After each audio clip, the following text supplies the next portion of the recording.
My name is Larry Cox. I have the privilege of working with Liz as co-director of Kairos.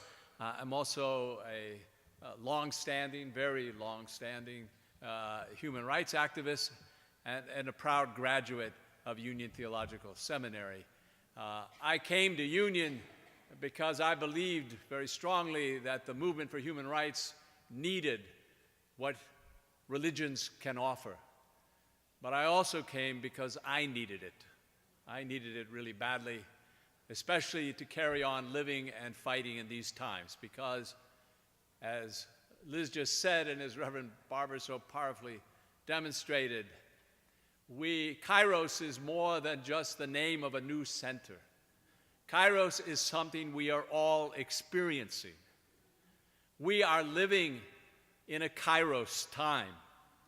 What that means is that we are living not just in a time where there are problems, but where there is a severe, profound, prolonged crisis, and not just in a few institutions or a few countries, but a global crisis in which virtually every institution that is fundamental to a society is failing, and worse, contributing to the growing suffering of people everywhere. That's a Kairos time. But thank God, it's not all that Kairos symbolizes. Kairos is also a time of opportunity, a time when out of the crisis, people begin to move and movements begin to grow, and there is a new reality struggling to break in to our world and into our lives. And it's a time that demands of us that we take action, decisive action, to bring that reality fully into being. It's that moral, religious, and political imperative that has created this conference today and that shapes its agenda. I just want to take a second to explain what we're going to be doing today.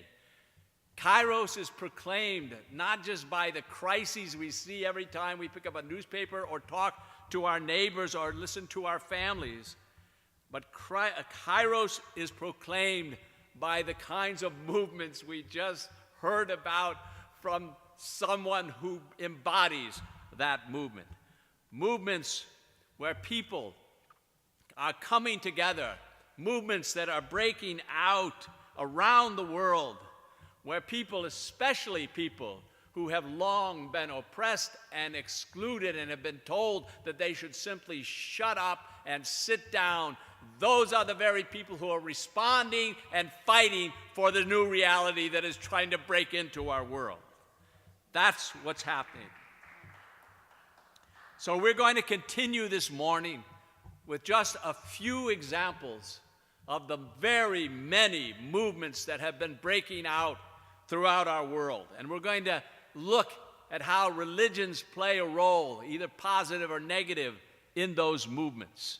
And those few examples that we're going to hear about just right now will already begin to point to the challenges that these struggles pose, not just for the fierce defenders of the status quo and of privilege, but the challenges these struggles pose for religious and human rights and social justice bodies and organizations that claim to stand with the oppressed. So this afternoon, beginning right at noon, we're going to take a hard and hopefully an honest look, not just at the external foes, but the internal foes, the things that divide us, the things that tear us apart, the things that stop us from doing what we know has to be done.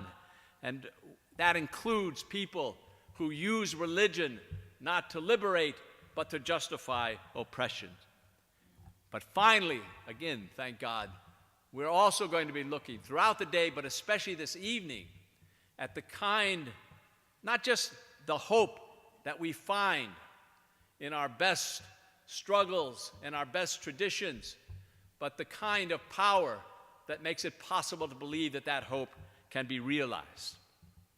That is the ultimate objective of the new Kairos Center. It's not only to help us all understand better and deeper the connections that exist between religions, rights, and social justice, but to build connections between the movements that are represented here today and the many movements that are breaking out all around the world, to begin to raise the visibility of those movements and to begin to mobilize more and more people to take action on behalf of those movements, so that one day we will be able to build, to use the words that Dr. King used so powerfully 50 years ago, we'll be able to build a faith, or maybe it's better to say face, strong enough to carve out of a mountain of despair stones of hope. And then we want to use those stones of hope to build a new reality, a better reality, a different reality, a more just and loving reality for all people everywhere in this world.